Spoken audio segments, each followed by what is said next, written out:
Muito bem, estamos de volta com o Boa Noite Rio Branco, aqui na sua TV Rio Branco, canal 8 do SBT. Desde já, muitíssimo obrigado pela sua audiência. Você que sempre nos prestigia na capital e também no interior. Você de Bujari, de Quinari, de Porto Acre, Capixaba, Plácido, de Castro, Acrelândia e Sena Madureira, onde o nosso sinal chega diretamente para o canal 8 do SBT. Canal 8.1, melhor dizendo. Nos demais municípios acreanos, são 22 no total, você nos assiste, você nos prestigia pela NET HD TV, canal 15 e também pela internet, por meio do portal riobranco.net, portal oficial da sua TV Rio Branco. Note aí na sua agenda para você não perder nenhum detalhe. Em 2019, o jornal O Rio Branco, a empresa mãe do grupo, vai completar 50 anos. Isso mesmo. A TV Rio Branco, a segunda maior empresa do grupo, vai completar 30 anos. Ela foi fundada no dia 5 de março de 89. Aliás, 15 de março de 89. E o portal riobranco.net estará completando 15 anos. São 3 empresas juntas para deixá-lo cada vez mais bem informado sobre o que acontece no Acre, no Brasil e no mundo. Eu tenho o prazer de conversar agora com Walter Damasceno. Walter Damasceno, empresário, político, sem mandato, mas é político. Seja bem-vindo, Walter. Tudo bem? Tranquilo. Walter, você sempre disse que não precisa ter mandato para fazer política, né? Não, tá aí. E você fez política há muitos anos, né? Isso, já perto de 30 anos. E você tem uma marca que poucos dirigentes partidários têm. Onde você passou, você conseguiu organizar o partido e fazer com que os candidatos vencessem eleições, né? Com certeza. E nós vamos continuar com isso, né? Até onde Deus quiser. Você fundou o PMN no início de 90, com apoio do então governador Edmundo Pinto. Isso. E 2 anos depois, o PMN já elegeu 2 vereadores. Você lembra a época? Lembro, tranquilo. Um deles era Ivan Zamir. E o outro, Chiquito Lopes. Chiquito Lopes. Lá de Senador Guilmar. Hoje, secretário municipal de esportes. É mesmo, hein? Na gestão do prefeito André Maia. Beleza. Bom. E aí, 2 anos depois, você fez outra previsão que foi superada. Disse, nós vamos eleger 2 deputados. Elegeram 3 ou foi 4? Não, 2. 94. 98 que foi 4. Ah, foi 98. 98 Isso. que superou a sua expectativa. Você disse que ia eleger 3, você elegeu 4. Por 6 votos não foi 5, né? Era a maior bancada. Tiramos 28 mil votos. Pertinho do PMDB na época. Agora, é o seguinte, Walter, como fazer tudo isso em pouco tempo? Olha, criatividade, muito trabalho, né? Isso aí. Porque política você tem que ter um jogo. É como se você estivesse jogando um jogo de dama ou qualquer outro jogo. Mas aí você tem que mexer as pedras certas, né? Você tem que estar ali vendo fazendo uma leitura do momento e das progressões também, do que está pela frente. E nisso você vai ajustando, tem que ter o poder do convencimento também, chegar com um pré-candidato e dizer do que o partido é capaz, do que pode fazer e o que vai fazer. E nisso você vai ajustando, e no momento certo você vai ver que já está com o time montado para o primeiro embate, que é quando encerra o prazo o prazo de filiações, né? Se você encerrou bem esse prazo, você sabe que lá na eleição você vai ter uma vitória boa. Evidente que não é fácil. Eu lembro que ainda nos anos 2000, eu fiz algumas viagens contigo fazendo matéria e eu percebi ali que não é fácil. Acordar domingo de madrugada, sábado, domingo, à noite, pela às madrugada vezes, nas estradas. Então, poeira, isso aconteceu. alagação, ponte apartada. Questão das prefeituras também. Aliás, ponte uma coisa desgastante. Se apartado, né? não é ponte. A ponte que quebrou, ponto. E a gente tem também a questão das prefeituras, que você tem que dar um apoio efetivo, não é nem à distância, Sim. É efetivo, mas você está lá junto com o candidato. E isso você tem que também estar fazendo agenda com candidato a candidato, para você estar presente, então, dando apoio, que o apoio moral é muito importante para o candidato a prefeito. Com certeza, inclusive antes e depois, né? Porque se existe na capital até nem tanto, mas no interior, se existe uma liderança assim, instável, é do prefeito. Ele é eleito no ano seguinte, 2 anos depois, o candidato dele ao governo normalmente não ganha eleição ali. Impressionante isso. É impressionante, isso é verdade. Mas isso... Quando o governador Tião Vino foi reeleito, onde o PT tinha prefeito, ele perdeu. Onde não tinha, ele ganhou. E vice-versa. É um momento muito difícil. A gente vê que a nossa prefeitura... Agora, esse ano com o Gladys, acho que houve uma coerência maior. onde ele tinha aliado, a maioria ele ganhou. Houve aumento, né? Mas não é normal isso acontecer. Exato. Agora, a dificuldade dos prefeitos de Rio Branco, do estado do Acre, é muito grande. A gente vê que a cada ano que passa, a gente vê as coisas eles se acabando. A gente lembra, na década de 80, 90, os municípios tinham uma vida muito efetiva, muito grande. E hoje os municípios são muito aquém do que era. A gente olha para outros estados, por exemplo, o estado do Pará, o estado do Rondônia, eles têm município muito forte, muito forte. Mas quando você vê para o Acre, é coisa totalmente diferente. O estado, municípios pobres, que o prefeito vive numa... Primeiro começa pelo isolamento, né, Walter? Mas muito difícil. Não há uma integração, né? É muito difícil. Então está faltando um apoio muito grande para as prefeituras. A gente espera que o governador, que o cara que fomenta essas questões municipais, ele dê uma condição melhor dos municípios produzirem. Eu ia até perguntar isso para ti. Agora que passou a eleição, aqui nós vamos prejudicar ninguém e nem beneficiar. Com a experiência que tu tens de mais de 30 anos como dirigente partidário, qual é a tua expectativa em relação ao governo Bolsonaro e o governo Gladson Cameli? Olha, no Bolsonaro eu vejo assim uma situação ímpar. Eu vejo que é a única esperança que o povo tem, que nós tínhamos. Eu achava que para dar certo esse país, a gente precisava pegar em armas para uma revolução. E com a mão de Deus, essa revolução está vindo à base do voto. A base do voto para a gente fazer essas mudanças. A gente vê a decadência que esse país passou. A decadência nos últimos 30 anos, nosso país foi para dentro do buraco. Foi para o buraco onde não teria mais o que fazer. Ou a gente se tornaria um país desses, que nem a Venezuela, um país paupérrimo, pobre, faminto, ou uma revolução. Mas a revolução veio através do voto. A gente espera, crê em Deus, que o Bolsonaro, com esse time que ele está montando, ele faça uma grande administração, ele tire o país do buraco que se encontra e a gente passe a ter um país próspero. A gente vê a questão do americano. O americano está aí, desde a sua independência. A gente vê que a política não mudaram. A gente vê os estados, desde a fundação de George Washington, eles botaram o estado para competir com outros estados. E o país prosperou. A gente vê a nossa Constituição, com essa amarração do presidente amarrar tudo, que é tudo com o saco fechado na boca, e o povo trabalhando para sustentar essa corja desse Supremo Tribunal Federal, desses cafajestes que estão lá, trabalhando contra o povo brasileiro, e muitos. Então eles só querem que o povo sustente eles, que o povo faça o que eles querem. A gente vê aquele Congresso Nacional, um absurdo ali, 14 bilhões por ano, jogando dentro daquele buraco, e a gente trabalhando para sustentar... É o mais caro do mundo. A gente lutando, trabalhando para sustentar essa corja, e nada se vê, nada muda, nada se tem. A gente vê o executivo, todo mundo vivendo como se vivesse em outro mundo, com segurança, com tudo nas mãos, tudo, e a gente pagando esse custo. Então o Brasil precisa de uma reforma administrativa com urgência, precisa de um presidente que tenha honestidade, do jeito que esse tem, que não se vendeu. Então eu vejo com uma expectativa muito grande que a gente mude, e mude sem duras penas para o povo, que mude politicamente, administrativamente, que eu tenho certeza que vai dar certo. No Acre, a gente já tem uma esperança das coisas mudarem, não que isso vai mudar da água para o vinho. É muito difícil, porque o Acre é um estado pobre, que não tem um comércio efetivo, um comércio que possa fomentar a economia. O Acre ainda é o país que vive do extrativismo. A gente não tem uma indústria que possa dizer o Acre é um país que tem vários segmentos industriais, é um país que pode sustentar a economia. A hora que o governo, o prefeito não pagar, vai sustentar o comércio, a indústria, vai sustentar a economia do estado. Ninguém vê isso, não temos. Mas tem a força do povo. A gente é um povo que está aí na batalha, acreditando.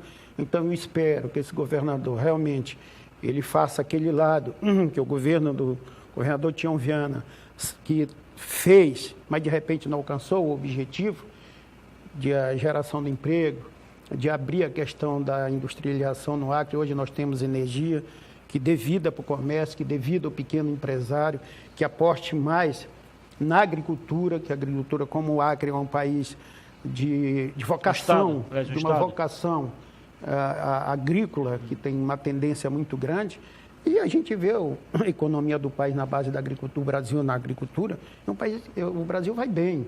Agora a gente precisa, Rondônia está detonando no café, em outros produtos, urucum, em outros produtos da agricultura.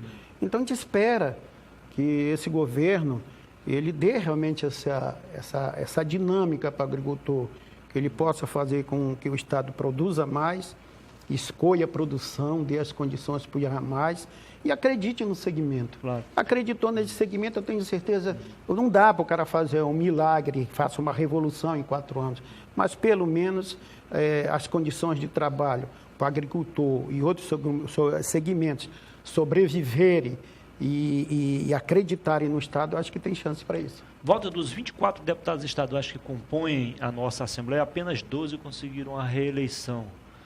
Uma mudança de 50%. Na sua opinião, o que pode explicar e justificar isso? Eu acho que foi espelho do Brasil, né? O espelho do que aconteceu no Congresso Nacional. Também a mudança seguiu isso. E aqui também foi as mesmas coisas. A gente sabe que o mandato de 4 anos, se o cara não souber trabalhar, não souber dosar, a tendência é perder. A gente vê que a maioria desses que ganharam, antes da eleição era um cidadão, depois das eleições era um super cidadão.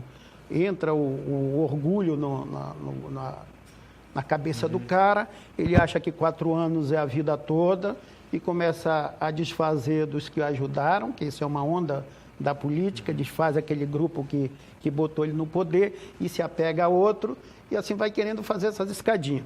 De repente é bom, porque ele vai guardar o dinheiro que ele vai ganhar, esses 100 e poucos mil, para fazer o seu caixa, para quando terminar as eleições ele ter a vida pregressa dele naturalmente, sem problemas nenhum. Agora, mas isso é o espelho, isso aí segue. Agora tem alguns casos, Walter, que a gente precisa separá-los para analisá-los de forma mais aprofundada. Vou dar 3 exemplos aqui. 2 da oposição. Jairo Carvalho, do PSD, partido do Petecão, e Eliane Sinhazic, do PMDB. Eu não estou dizendo do ponto de vista político, mas do ponto de vista parlamentar, acho que eles contribuíram muito. Acho que fizeram o papel. Pela base governista, temos aliás, 2 também.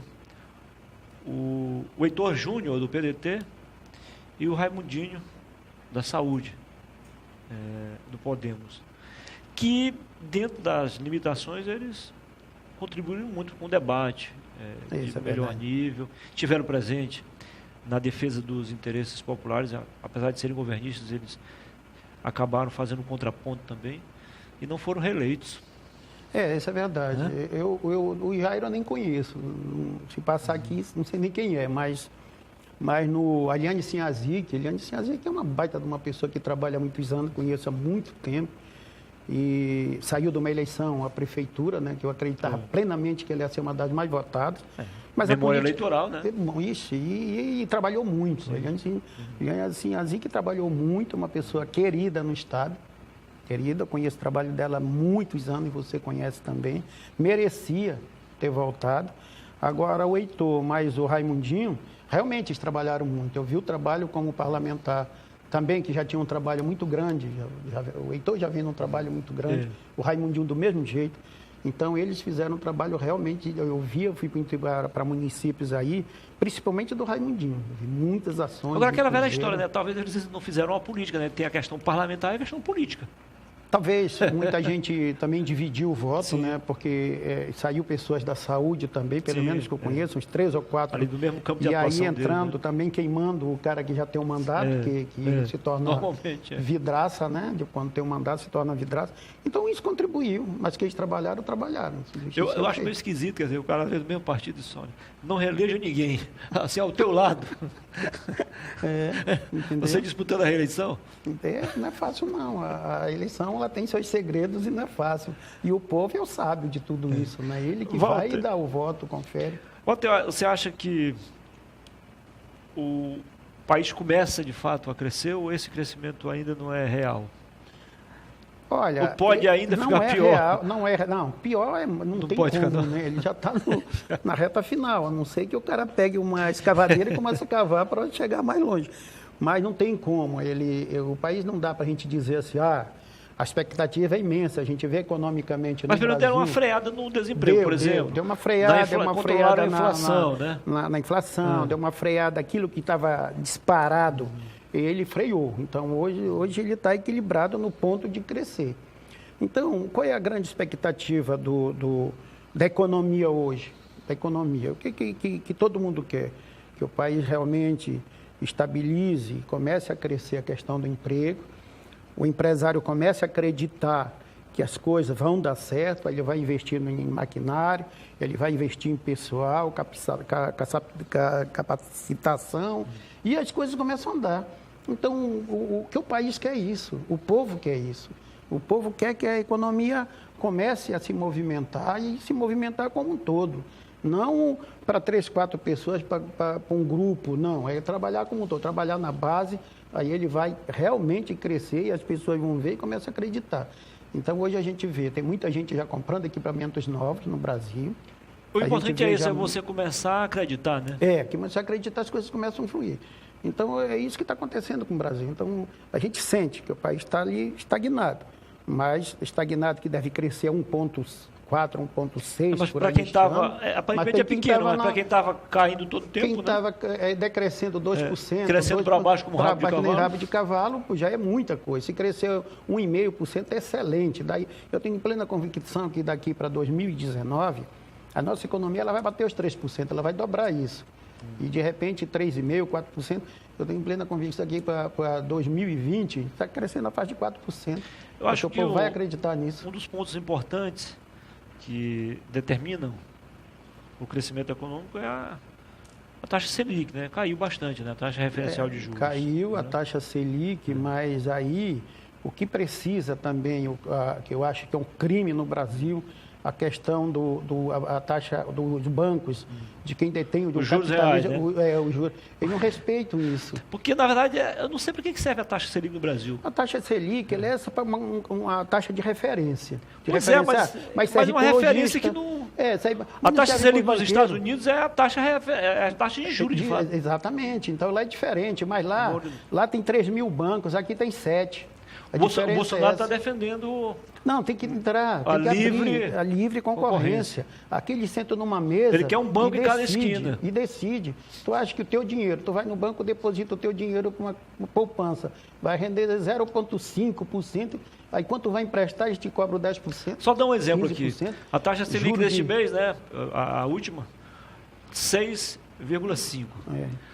Tem operador de cartão de crédito cobrando quase 150% ao ano.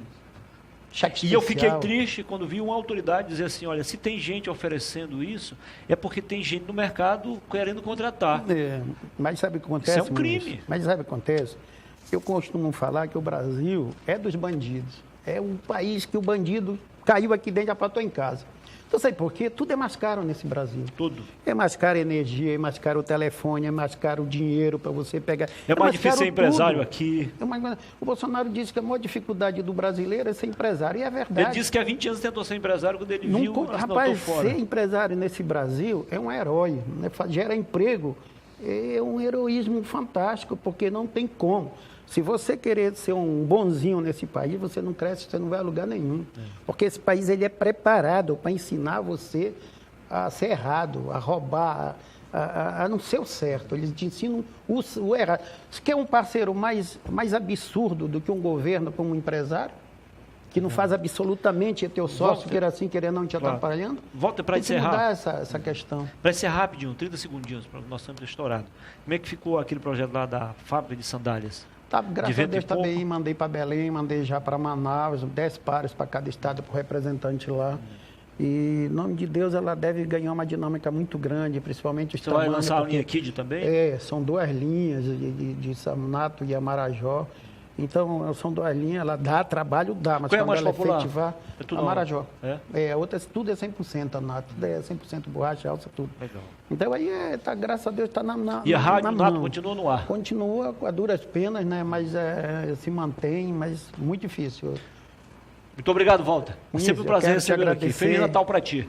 Para você também, Você é o pra sua primeiro que eu família. estou desejando Feliz Natal aqui no E programa. quero viu? desejar também para toda a tua equipe, principalmente para o nosso amigo Márcio Nunes, né? E para todos vocês da tua equipe, são todas pessoas 100% amigos. Eu quero desejar Feliz Natal, Feliz Ano Novo, que tudo de bom aconteça para vocês e para suas Muito famílias obrigado. também. Depois do intervalo, eu volto para conversar com o pessoal do Rotary Club e também da Casa da Amizade. Vamos falar sobre o Baile do Havaí. Eu vou conversar com a Jucicleide Lima, da Casa da Amizade, e com o Vitor Augusto, o Vitor Bombonzão, presidente do Sinjac, e também do Rotary Clube de Rio Branco, sobre o Baile do Havaí, neste sábado, lá na Maison Borges, a partir das 11 da noite. Até já.